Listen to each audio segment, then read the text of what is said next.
बात है, राजपुर गांव में सोनू नाम का एक गरीब किसान रहता था। वह बहुत ही ईमानदार था। पूरे गांव में उसकी फसल बहुत अच्छी होती थी, इसलिए उसकी फसल की कीमत अच्छी मिल जाती थी। सभी गांवों के लोग उसका बहुत सम्मान करते थे, इसलिए उसका पड़ोसी धनीराम उससे बहुत जलता था।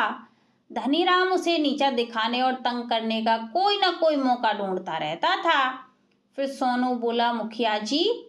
मुखिया जी बोले, बोलो सोनू, क्या हुआ? सोनू बोला, मुखिया जी, मैं इस धनीराम से तंग आ गया हूँ। यह किसी न किसी बहाने से रोज कोई ना कोई बड़ी समस्या खड़ी कर ही देता है। फिर मुखिया जी बोले, अरे सोनू, क्या हुआ?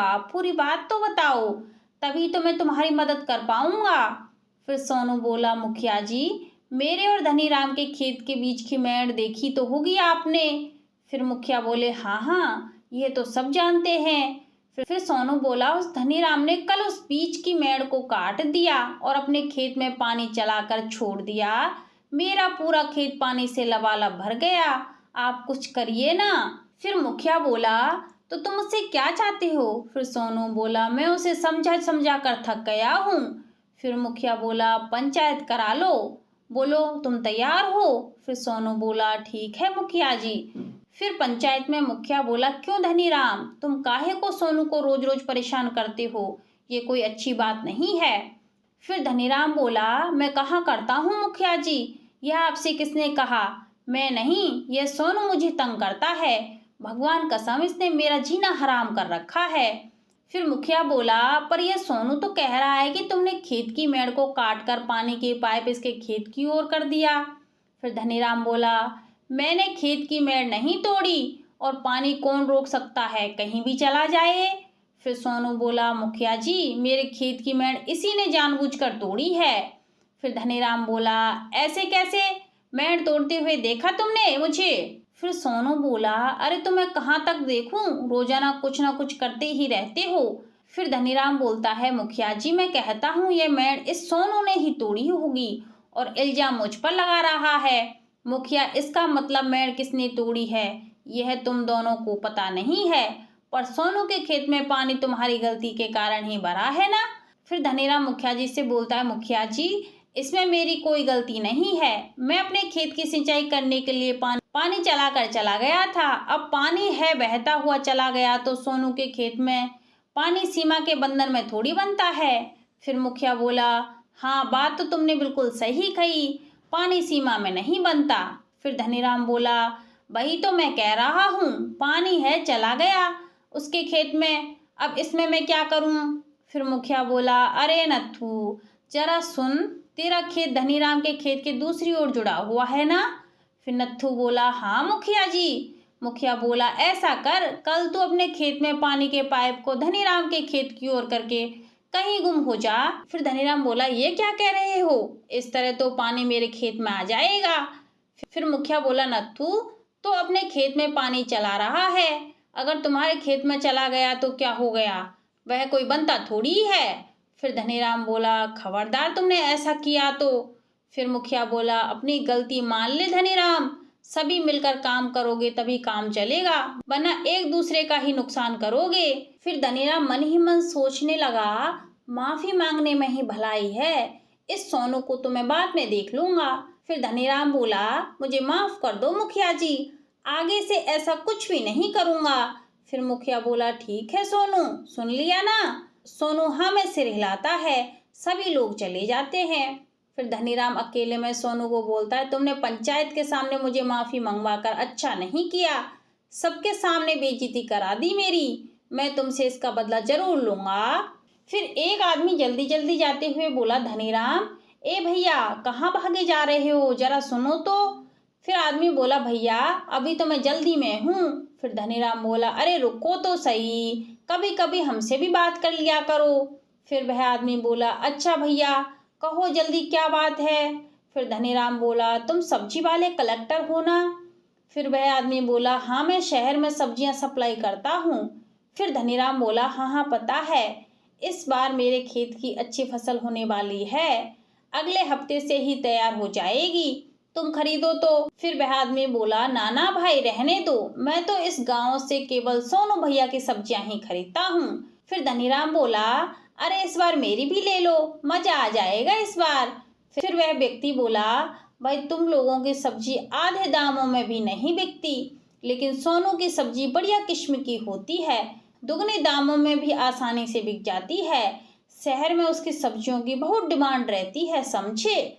फिर धनीराम बोला, अच्छा चलो ठीक है, तुम सोनू की ही सब्जियां खरीदो, पर मुझे भी दिमाग में रख लेना, अगर कभी जरूरत पड़े तो हाजिर हूँ।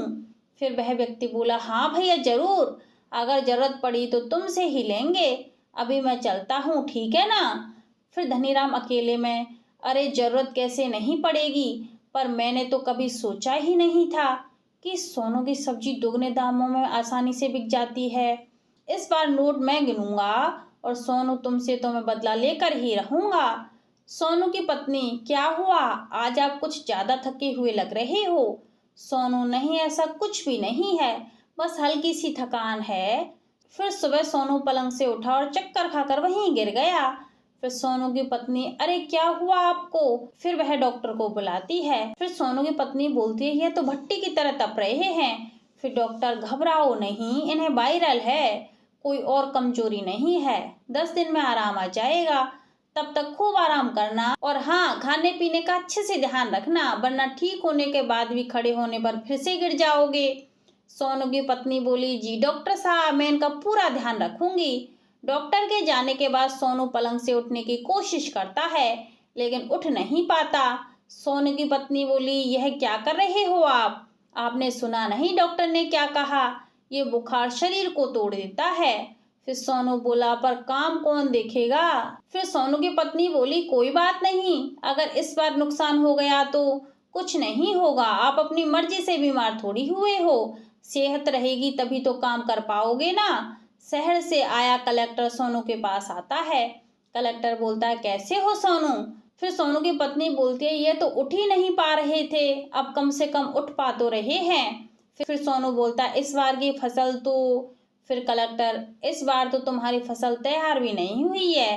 फिर सोनू बोला, इस बार थोड़ी देर हो गई। फिर कलेक्टर बोला, कोई बात नहीं, इस बार मैं फसल धनीराम से लूंगा, तुम अपना ध्यान रखो, भाई सेहत है तो पूरा जहान है, समझे। फिर कलेक्टर वहां से धनीराम के पास चला जाता है। फिर कलेक्टर ने कहा, हाँ भाई, तुमने कहा था ना तुम मुझे सब्जियों की सप्लाई करना चाहते हो। फिर धनीराम बोला, हाँ हाँ, पर आप तो सब्जियां सोनू से लेते हो ना। फिर कलेक्टर बोला, हाँ पर उसकी तबीयत खराब है और अभी तक उसकी सब्जियां खेत में ही लटक रही हैं, पता नहीं कितना टाइम और लगेगा, और शहर में डिमांड आ रही है, तुम अपनी फसल मुझे दे दो, नहीं तो मेरा बहुत बड़ा नुकसान हो जाएगा। धनीराम बोला, अरे ऐसा मत कहो, मेरे होते हुए आपका नुकसान नहीं होगा, आप चाहो तो मेरी पूरी की पूरी फसल उठा ले जाओ। कलेक्टर ने कहा, हाँ हाँ क्यों नहीं। कलेक्टर के जाने के बाद धनीराम बोला, वाह, इस बार तो मजा ही आ गया, पूरी फसल डबल दामों में गई है, अगर यह सोनू ना हो तो यह कलेक्टर हर बार मेरी फसल को अच्छे दामों में खरीद लेगा। फिर 4 दिन बाद सोनू, अब तो मैं ठीक हो गया हूँ, कल से मैं खेत पर जाकर सब कुछ संभाल लूंगा। फिर सोनू की पत्नी बोली, ठीक है, पर आप ज्यादा चिंता मत करना। सोनू बोला, अपना ध्यान तो रखना ही होगा ना। फिर अगले दिन सोनू खेत से सारी सब्जियां कटवा लेता है। दूर से अपने खेत में खड़ा धनीराम यह सब देख रहा था। फिर धनीराम सोचता है, अरे ये सोनू का बच्चा ठीक हो गया, आखिर बीमारी में ये मर ही जाता तो अच्छा होता। सोनू अपने मजदूरों से कहता है, सुनो, ये सब्जियां अब जल्दी से खराब हो जाएंगी, शहर जाते जाते ये सड़ जाएंगी, मैं तुम्हें कल सुबह बताता हूँ कि इनका क्या करना है।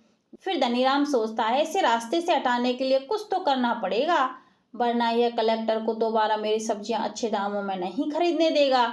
रात के अंधेरे में धनीराम कंबल ओढ़कर सोनू की सब्जियों के पास आकर खड़ा हो गया।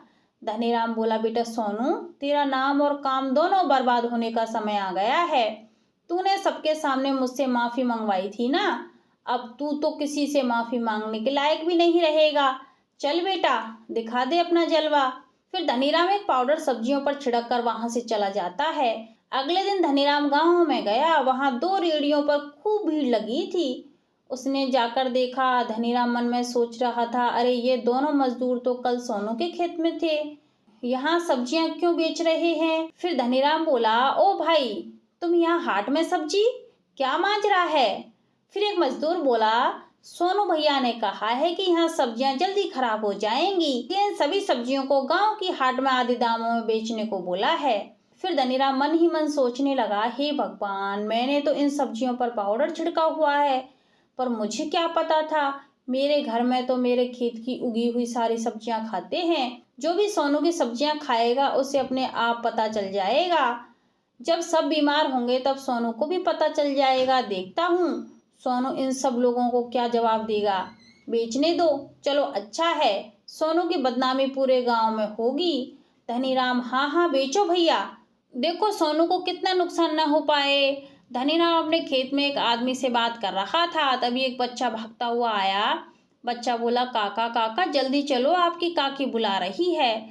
फिर वह आदमी बोला, अरे बेटा पहले सांस तो ले ले, ऐसा क्या हुआ है जो हाँफते हुए बता रहा है। फिर वह बच्चा बोला, खाना खाने के बाद राधिका उल्टियाँ कर रही है। फिर वह आदमी बोला, क्या, राधिका मेरी बच्ची, चल जल्दी चल। फिर धनीराम मन में सोचने लगा, मतलब सोनू के उल्टे दिन शुरू हो गए हैं। यह कहकर वह वहां से जाने लगता है। रास्ते में उसे मुखिया मिल जाता है। धनीराम, अरे मुखिया जी क्या हाल है। मुखिया, मैं तो ठीक हूँ धनीराम, पर गांव में जाने आज क्या हो रहा है। खाना खाने के बाद हर आदमी अस्पताल में भर्ती हो गया है और बहुतों के पेट में दर्द है। फिर धनीराम बोला, कुछ पता चला कि क्या खाया।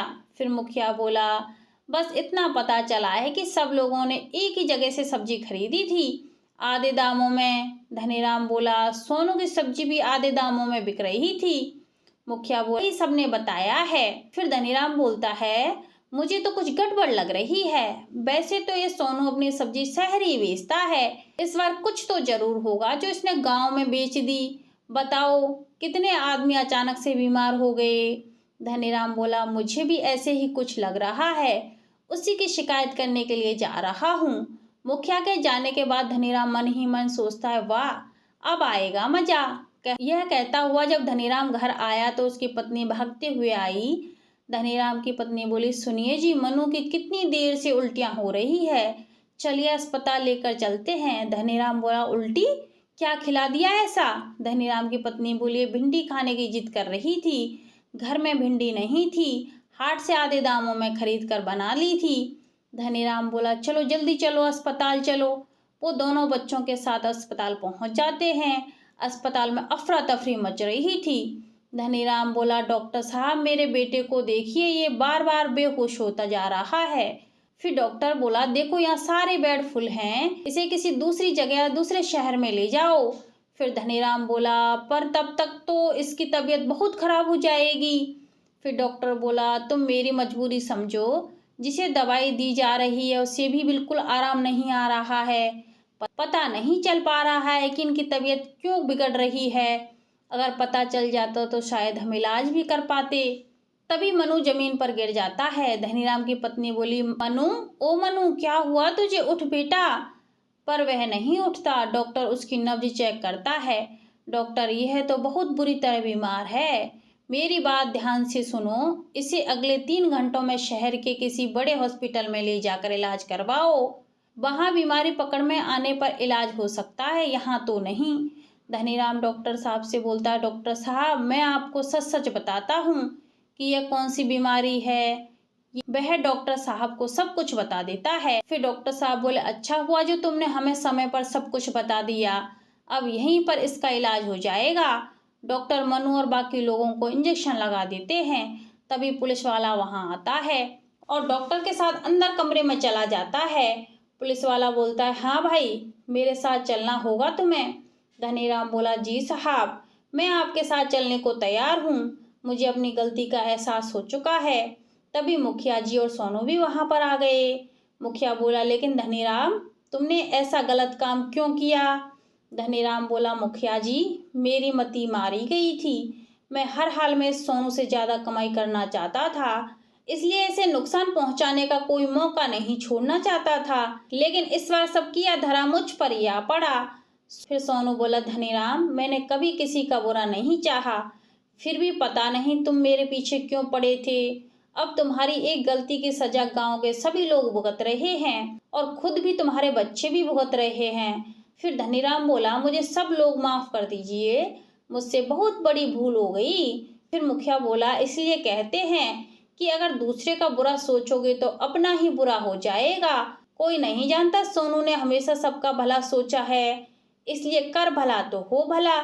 आज के लिए बस इतना ही, आगे मिलते हैं कोई नई कहानी के साथ।